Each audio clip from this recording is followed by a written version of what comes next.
Alrighty, welcome back to the channel, ladies and gentlemen. Today's video is going to be talking about my best baits for the month of May. Yes, it is already the month of May. The last 2 months have flown by way too fast.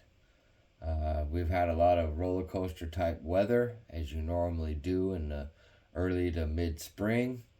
Usually starts to stable itself. At the beginning of May to about the middle of May, up here in the Pacific Northwest, more or less. But today's video is going to be about my best baits. I have 5 baits, and as you follow me more, you'll find out that, a spinnerbait is one of these baits, but you can't really throw a spinnerbait when it's sunny out. So I have an alternative bait for each one of these baits, or most of them. One for cloudy conditions and one for sunny conditions. The choice is yours. But from my experience, a spinnerbait in bright sun isn't the best choice. So let's go ahead and kick this off. My first bait is going to be a frog. That is probably one of my number one baits up until about 2 years ago. Now I'm a straight swim bait guy. At least I love throwing that 10-inch mag draft. Can't really get around that. But I can at least put you guys on from my tried and true of at least close to 20 years of fishing. 17 of that has been up here in the Pacific Northwest. The first 3 were spent in East Texas, just figuring out how to bass fish, basically, the fundamentals of bass fishing. But let's go ahead and kick into this video. Like I said, my first bait is a frog. I like the pointed nose frogs, the ones that you have to physically work yourself and walk. I used to refer to these type of frogs as stationary frogs. Over the years, I've been accustomed to throwing a larger size bait in hopes of attracting a larger size bite. But don't get me wrong, these smaller frogs will still attract a giant bite. A frog is a big fish bait. These are Strike King KVD Sexy Frogs. This is a Spro King Daddy, designed by Dean Rojas, the frogman himself. I've caught some whales on this frog. It is a 1 ounce profile, so it's literally 2 times the size of a normal size frog that everyone else throws. I'm not so much on the popping frogs as much, but I do like the popping perch or popping pickle, whatever you call this funny looking thing. Yeah, it's just got a cup lip. You can control the amount of water that this thing spits, which is pretty cool. But more or less, I stick to these type of frogs. I can work these a lot better.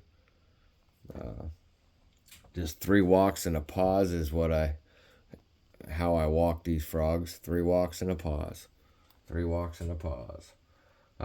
You could literally throw these frogs anywhere. They're pretty weedless, snagless. You will have some dumb shit happen from time to time. The other style frog, if you don't have that kind of a frog or don't want that kind and you want to cover a little bit more water with a frog, I highly recommend these Teckle Sprinkler frogs. This one's been chewed on, ripped up. You get some really, really highly aggressive strikes with this type of a frog.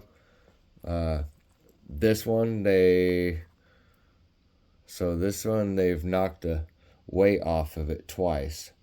I will have to super glue another weight on there. This is what the weight looks like.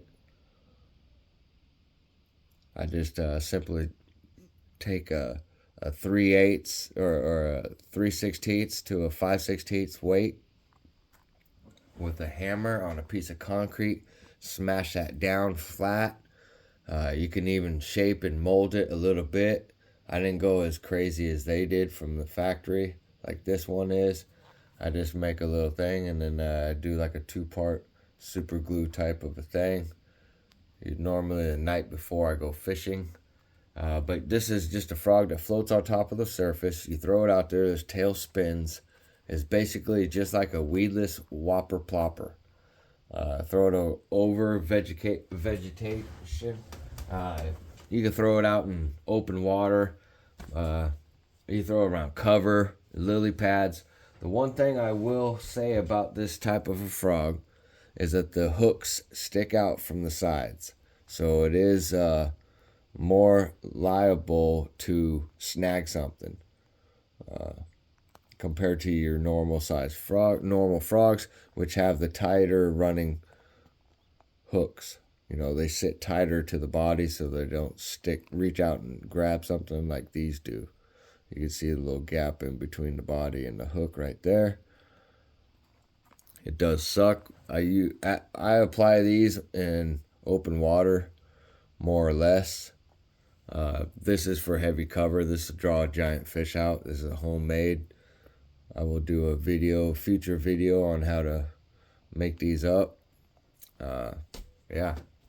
Especially when you got a frog that, the legs, you have a frog for so long, the legs turn gummy.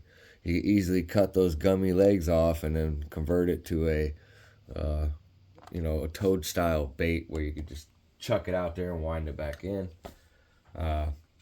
Far as areas, you can't go wrong throwing these even in 10 feet of water, a foot of water, 20 feet of water, open water, heavy cover, grass, lily pads, wood, laydowns, stumps. It doesn't matter. A frog is so universal at just, you can throw a frog anywhere and catch big fish and really nice fish. The hardest thing about fishing a frog is the timing of the hook set. That took me roughly about 8 months when I first started to bass fish in East Texas. That was my first bait that I taught myself, was the frog. It just takes a little bit of practice. Don't get discouraged. Summertime from like basically June, from May to September, October here in the PNW, a frog bite is very true. It's very much happening. You can't go wrong fishing a frog. You could definitely perfect that craft and the timing and the hook set and get a lot of bites with this. Up shallow, mid depth, out deep, doesn't matter. Gets bit. So there you go. As far as gear that I throw these on, you can throw them on spinning gear. You can throw them on any kind of line that you want. I prefer braid and straight braid with the frog baits. I don't want any stretch. I want to tighten my drag down. Not all the way, but just about all the way down. I don't want no slippage when I set the hook on these frogs. I don't wait 2 seconds. As soon as that fish smashes the frog, I wait for just a split second, and then I crack that fish as hard as I can. If you slackline the fish, don't get discouraged. More than likely, you just need to reel down until you feel the fish, and then try to set the hook. That is the one thing that is very difficult, even for me to do. Just because you get in a hurry and you want to set the hook. But if you just take just split seconds to reel, crank your reel just a couple times till you actually feel the fish, and then set the hook. You'll catch and hook a lot more fish. So that is the frog bait. Next bait that I'm going to talk about is one of my favorite, if not my favorite bait to actually cover water and cover a lot of water, is the spinner bait. They come in different shapes, sizes, blade combinations. My favorite is War Eagle. I like it in the Pro's Choice, which is like a silver glimmer color. It has a little bit of chartreuse on it. It's perfect for when the conditions are cloudy, overcast. One gold, one silver. I like it in 1/2 ounce to 3/4 ounce. Once again, I like the bigger sized spinner baits. I do throw a trailer hook on here. I like these trailer SP hooks, spinnerbait hooks. I like it in the 3/0, whether they're in red or the black. This is a War Eagle Wake spinnerbait in the 1/2 ounce. That is how I rig a trailer hook up. I see a lot of people not taking this off and just poking this into your main hook. There's nothing wrong with that, but to me that's not going to be a free swinging trailer hook. So if this goes around the contour of a log, that trailer hook's going to follow that main hook. Wherever that main hook goes, this trailer hook goes. But if you restrict it by putting that over the top of the eye and then threading it through there, as you see right here, if you just simply slide that off of that hook, it takes a little bit to do, but you just simply slide it off, put the trailer hook on first, and then just center up that red little piece of red plastic and put it on the hook. I always make sure when I pull this bait out of the water from making a cast, I visually check to make sure that this little piece of plastic is at the back of the little hook, at the back of the barb. Seems to do the job. It doesn't interfere with the fish getting hooked per se. So 1/2 ounce, 3/8 to 1/2 ounce to 3/4 ounce. I tend to like the 3/4 ounce spinner baits. They work a lot better. I throw it on 20-pound fluorocarbon on a 7'6" medium heavy rod like we have right here. This is a Johnny Moore Signature Series reel. Once again, 20-pound fluorocarbon, just a simple Palomar knot. Yeah, this thing gets bit. Loads up very nice. I know they recommend it for a Carolina rig rod, but it serves a great purpose to be utilized as a spinnerbait rod. I'm going to try to show you guys the rod schematics right here. It's a medium heavy, 1.5 ounce. It's rated for 7'6". It is a very nice spinnerbait rod. I've caught some very nice fish with it. Last year's biggest fish was a 690 on the spinnerbait, which was a 3/4 ounce War Eagle double willow. First thing in the morning. But so that's when it's cloudy, overcast. It's a great bait. You could just put your head down, put the trolling motor on high, and just burn down the bank fishing a spinnerbait. When the sun's out, I don't like to throw that. You're gonna not have as many bites. So when the sun's out, I'm gonna go with a swim jig. These are dirty jigs, swim jigs. I like the bluegill colors. Trailers don't really matter, just a little boot tail. There are a couple of them that I do like more than others. This is the Bass Pro Shop Speed Shad, which is similar to the Kitech. It's just a lot cheaper. This is a 3/4 ounce dirty jigs, swim jig. Same with this. This is yellow perch. This is a bluegill color. I have a Gambler Easy Swimmer on the back of it.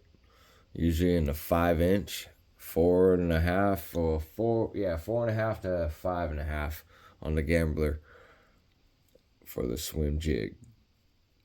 I do 45-degree cut, the little brush guard, stiffens it up. Plus you can flare it out like this, and it becomes a lot more weedless, as you can clearly see that. I fish this on fluorocarbon, and I fish it on braid. Whenever I'm fishing around grass with the high bright sun, I tend to throw it on straight braid. If I'm fishing around lily pads, like sparse lily pads or just open water, I'll fish it on fluorocarbon. I'll throw it on that 20-pound fluorocarbon. Red Label, the Bass Pro Shop KVD Signature Series fluorocarbon is a great product. I highly recommend utilizing that. Far as rods for the swim jig, 7-foot medium heavy to 7.5 medium heavy. When you're fishing in the summertime and you're fishing heavy grass or heavy cover with the swim jigs, I like to throw it on a 7'6" heavy action rod with 65-pound braid, and you'll have no problems with that bait. It is a universal bait. At first, when you start throwing this bait, it feels like nothing compared to a spinner bait.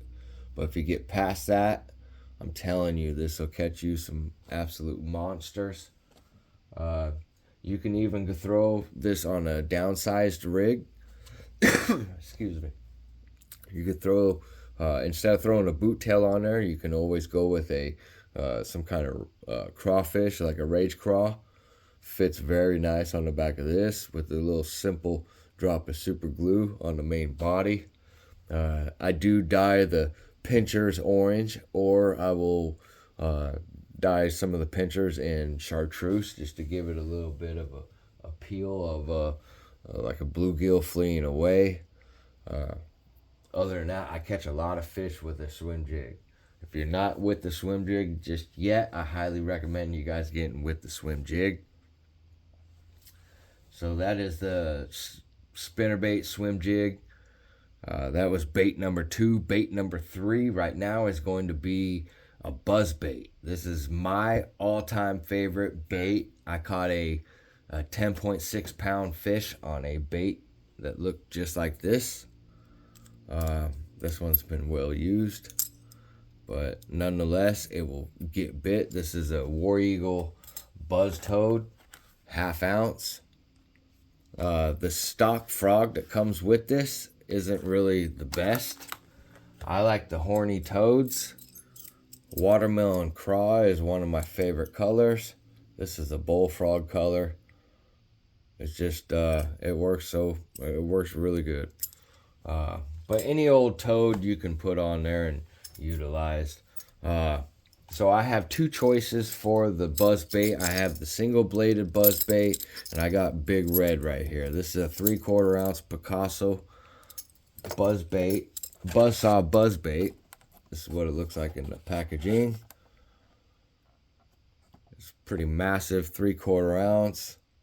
Most of your buzz baits or double buzzers are going to be light, 1/4 ounce, 3/8 to 1/2 ounce. This is a 3/4 ounce. So once I put everything on this, this is probably closer to a 1 ounce buzz bait. Let's go back to the single blade buzz bait. I like to use the horny toad on there. Nowadays, I rarely ever not throw this without putting a stinger hook on it. It's just added insurance, security, keeps a fish honest, basically, in my opinion. You can't go wrong. I love these trailer hooks. These are like my favorite trailer hooks for spinner baits, chatter baits, buzz baits, whatever you need a trailer hook for. They're stout trailer hooks. They're good.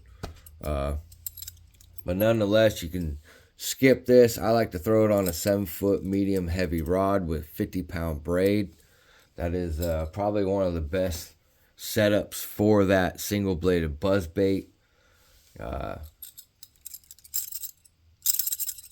high squeak and squeal is what you develop after a few fish.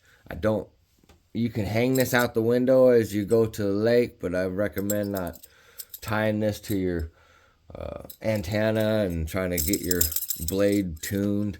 I recommend letting the fish tune that for you by fishing it.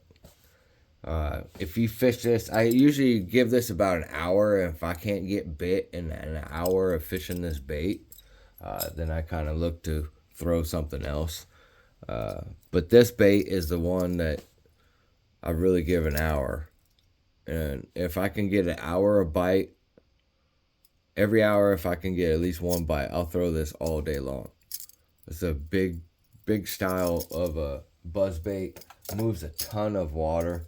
It literally throws water like up to a foot on each side when you speed burn it in just a little bit faster than just a normal controlled speed retrieve. I like the horny toads on it. I dip the legs sometimes in the orange dye just to give it a different look. This is supposed to replicate a red-winged blackbird. I don't know if the red blades really mean a lot, but I've just over the years I've caught so many 4, 5, and 6 pound fish on this buzzbait that it's incredible. It's probably one of my best baits for far as the summertime here in the Pacific Northwest. I throw this on 65 pound braid on a 7'6" heavy action rod. Once again, I put the 3/0 trailer hook on there. This is exactly how I rig it up and throw it. But I literally give that bait about an hour's time. I might give it 2 hours time because I know what bites that. I could throw that thing for 4 hours without a bite. It's not easy, but over the years I've thrown that so many times, I kind of know when they'll bite it and when they won't bite it. It's just one of those baits that it's a light switch of a bait. Definitely gets the bigger bite. Don't get me wrong. That single bladed buzz bait will get smashed. There are days that they don't want a big style buzz bait coming through the water column or coming across the top. But most of the time I like to force feed them the bigger buzz bait if I'm able to. So the next bait I'm going to talk about is a flipping rig, like we have right here. This is a rig that you're not going to cover a ton of water around, but you can cover the right water with this bait. You can pitch and flip this bait. Close quarter combat, one of my favorite ways to catch fish in the warmer months. But springtime, you can be very stealthy and pitch this bait into stuff that you can't throw these other baits in, and maybe the fish isn't really active and want to come out, so you can throw this in there and bunker buster that fish, make it decide right then and there whether it wants to eat it or not. My biggest problem with this style of bait has been over the years the style of hook that they come out. I prefer a straight shank hook when flipping and pitching. I do not like the extra wide gap hook. I highly recommend not doing it. But one of the main things is the hooks like to bend out. Owner, it makes a quality flipping hook. They're just kind of difficult to come by. This is a VMC heavy duty flipping hook in the 4/0.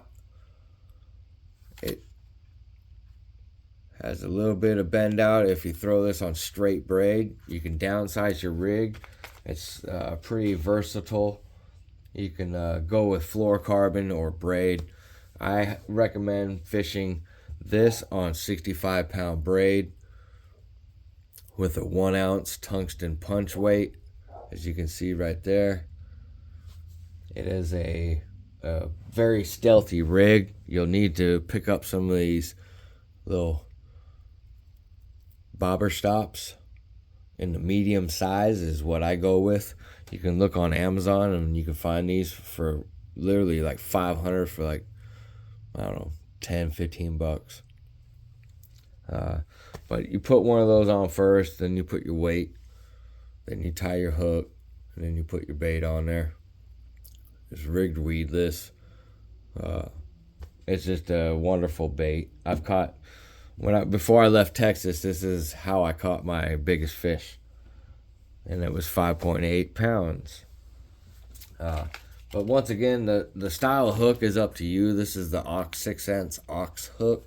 This is a heavy duty flipping hook made by VMC. I like the Owner hooks. They work just as good. Far as tungsten, type of weights, not too, what does that say? NACO 1 ounce. I bought these on Amazon. Those can be spendy and pricey. I don't like the inserts. I like just the straight non-insert. Works a whole lot better. Far as baits, can never go wrong with, a cross style bait. This is made by Big Bites, or Big Bite Baits. But a 4/0 hook on a bait like this, I probably would go with a 3/0 hook, to tell you the truth. I thread it on there about 1/4 inch.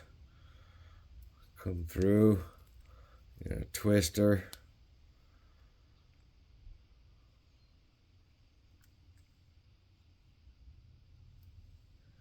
There we go. That's how I would do that. Obviously I have the weight and everything else to it. But you can't go wrong with, any kind of cross style bait. Once again, the Rage Craw is like the OG, I feel like. Or beaver style bait is a OG style of a bait. This is a Berkley Havoc Craw Fatty. It's a very good bait. Has a thin profile, but does not tear up. Holds up pretty good throughout the day. Those are older baits, more or less. They come in a ton of different colors. You can never go wrong with the Rage Craw like this.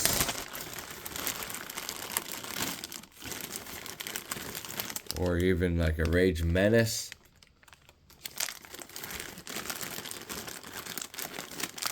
But yes, you can never go wrong with the Rage Tail Craw. Very universal. You can pitch and flip, tubes you can put on there. You can pitch and flip just about any kind of soft plastic there is that they offer. You can even go with swim baits and stuff like that. This is a Gambler Easy Swim, and June Bug. I think it's 4.5 inch. You can even rig this up on a pitch and flip rig. Pitch and flip this. You just don't want a lot of appendages on the sides, as like that craw that I just showed you guys and rigged up on that hook. Most of the time, I look for baits that don't have stuff like this. You easily rip that stuff off and just make it more streamlined, so it's less likely to hang up on vegetation as it punches through. You can easily clean that up. There you go. One thing I will tell you guys to look for, this is hollow right here. You want a kind of a solid body. Your baits will last a lot longer throughout the day. You won't go through so many packs of baits. Just you got to kind of experiment with it as far as pitch and flipping. You could downsize the rig. You could throw it on fluorocarbon. You could throw like a 5/16 weight with 17-pound fluorocarbon with a 3/0 flipping hook with a little 4-inch beaver, and just pitch and flip around, sparse cover. You can still get that done. But I go pretty big and go with 65-pound braid, and I go for a 1 ounce drop. I fish it pretty fast. I just pitch it in there, pull up, make it hop up once or twice, and I'm already making the next pitch. So that's the flipping rig. Now, the 5th and final bait of today's video is going to surprise a lot of you guys, but I'm going to go back to the roots of bass fishing, and I'm going to go with the Senko, the mighty Senko style bait. This is a Bass Pro Shop Tournament Series style bait. You can't go wrong with this. You can fish this weedless. You can put it on an extra wide gap hook or a straight shank hook. I personally, when I fish this style of a bait, I'm going to put it on a wacky style hook. I'm going to hook it right in the middle. I'm going to fish it on a fairy wand. I prefer a shorter fairy wand. This is one I use for jerk baits. It's got a 8-pound monofilament. You can use fluorocarbon, or you can even have braid as a main line. But this, you simply take this bait, and I find the center of this bait right about there. And hook that bait through the center. That's the old school way of throwing the wacky worm. For years, a lot of people, that's how you throw it. Probably need to rig that up a little bit better.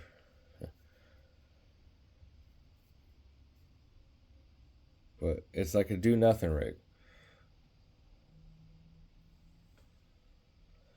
Nowadays, there's Nico rigs. There's all types of different variations of this bait. But that was just the old school, simple way of throwing it. A lot of times you go to cast that pretty hard, or, and this would rip off and you lose your worm.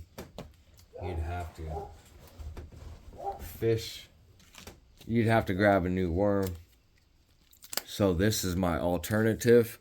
This is the Wacky Saddle. These are really, really cool. You can pick these up at Tackle Warehouse. They have a couple different sizes. I think this is the large. Yes, this is the large size. So you simply take your worm, put that on there.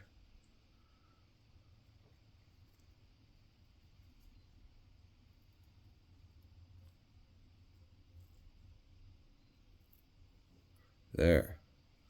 Put that on there just like that. You're going to take your hook. You're going to hook through your worm, through that little plastic piece, right in the center of it. You see that little dot right there? That's where you're going to want to come out at. So let's go through that. Right into there. And there you have it. You will not cast that worm off no more. You can skip these. You can put this worm into places you were not able to put into before. It holds your worm on there. I don't know if they have these in extra large sizes for like a Magnum type of a style of a, size of a worm. But you can easily slide those off. It's a very cool product. A buddy of mine, old school buddy of mine, showed me these years ago. I used to fish the wacky worm just like all of you all the time. But as I got into more moving baits and wanted to fish moving baits more and more, this is the other way with just a wacky O-ring for the wacky that you could put across your worm. Once again, I like these, straight tail worms, Senko style worms. Bass Pro Shop, you can't go wrong. They're a lot cheaper. You can buy the actual Gary Yamamoto Senko style baits. The salt intake on them is incredible, and they have a real slow, seductive fall. These have a little bit faster fall, but they work just as good. So this is the other style. This is a Zoom trick worm, green pumpkin. So you have this right here. Let's take one of these little replacement O-rings. Let's open this up.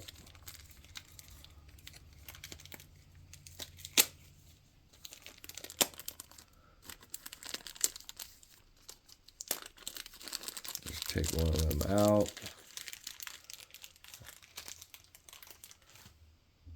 And you can easily fit this onto this trick worm. And you can easily wacky worm this trick worm. Let's go and grab that hook. There you go. Bam. Now you got a deadly rig right there. Do not expect to cover a ton of water with this rig. Back in the day, I used to have one of these rigs on standby. So if I ever had a fish miss a big buzzbait or a frog or a spinnerbait, I could easily throw this out there or the Senko style bait. Let it just sit there and marinate. As the wacky worm is rigged in the middle of the bait, these two appendages kind of wiggle as it slowly falls down to the bottom and settles. Sometimes you want to dead stick them, which is a technique that literally just lets you sit your worm, just sit there and saturate it. Don't move it, don't touch it, just have tension on it. Have your line taut, just ready. You'll feel that famous thunk, and you'll see your line swimming off. Sometimes you won't feel nothing, you just see your line swimming off. Don't set the hook real hard. All you got to do is just kind of reel the opposite way. Start reeling and point your rod the opposite way. Far as a Magnum style bait, Bass Pro Shop does make these Senko style baits. I think this is 6 1/8 or 5 1/8. 6 1/8, I think it is. Nonetheless, you can target bigger fish with a bigger worm. And these are not, you can throw these in any depth of water. You can even throw them on weighted jig heads for like a flick shake, as they call it, technique, where it has a little lead head right here. You can do that as well. The choice is yours. Far as hooks, I don't really remember the exact size of these, but they are trocar because they are sharpened on 3 sides of the hook, as you can see right there. They are a drop shot wacky worm type of hook.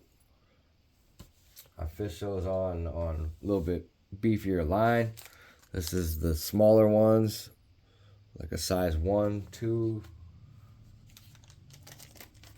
You can go with ones that have little brush guards. I know Owner makes a couple of these that have the little rabbit ear brush guard on it to, deflect. You can fish it and cover a little bit more. You would be very surprised what this wacky worm would get bit, what it would find for you, just the times you never thought it would find you a fish. I used to fish with a older buddy, and this guy was sworn in by the Senko, and he whooped my ass plenty of times fishing this bait over my choice of moving baits. There are times when they don't want nothing but this dumb worm. Over the years, I've gotten into throwing bigger baits, and I don't really throw worms entirely too much, but there are times that I will rig one up, especially when I'm really seriously fishing and want to catch a lot of fish. It's a great follow-up bait. Like I said, if they miss the buzz bait, you can easily drop your rod, pick up your wacky worm, fire it out there. I tell you what, it's a great cleanup bait. Can't go wrong with it. Anyway, that's going to be the 5th and final bait of this video. If you made it this far, I appreciate you watching it. Hit that like button for me, helps my channel out, helps with the algorithm. If you're not subscribed, hit the subscribe button. Make sure you tap the notification bell to get the updates of the most current videos out. Once again, I appreciate each and every viewer. Good luck out there. Stay safe. Until next time, Swimbait79 out.